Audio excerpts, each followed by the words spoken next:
Sir Rahul, তুমি এখানে এভাবে কি করছো? কি করছো? ও, অর্ডার এসছে। বিল কত হয়েছে? 500 টাকা। আচ্ছা, একটু দাঁড়াও, আমি আসছি। এই মেয়েটি কে ছিল? সিঁদুর পরে, মঙ্গলসূত্র পরে। তোমাকে বেবি কেন বলছিল বলো? এ নাও তোমার 500 টাকা। উনি আপনার কে হয়? এটা এটা আমার হাজবেন্ড। কত বছর হয়েছে বিয়ে হয়েছে? খুব বেশি হলে 2.5 বছর। আচ্ছা, 2.5 বছর। তুমি 2.5 বছর ধরে আমাকে চিট করছো এই মেয়েটাকে বিয়ে করে?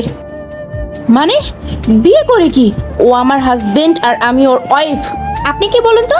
আমি ওর ওয়াইফ। 4 বছর হয়েছে আমাদের বিয়ে হয়েছে। আমি ওর বাবা মার সাথে থাকি। ও আমাকে কি বলেছে জানো? যে ও অফিসের কাজে যাচ্ছে আর এখানে তোমার সাথে সংসার করছে। কি গো, তোমার লজ্জা করলো না? এসব করার আগে একবারও তোমার ছেলের কথাও চিন্তা করলে না? কুসুম, তুমি প্লিজ এখান থেকে এখন চলে যাও। তুমি বাড়িতে যাও, আমি সব বলবো। আর না, আমি তোমাকে ডিভোর্স দেবো। হ্যাঁ, তোমাকেই ডিভোর্স দেবো। আর আমাদের সন্তানেরও না 1% কাস্টাডি তুমি পাবে না। এটা মিলিয়ে নিও।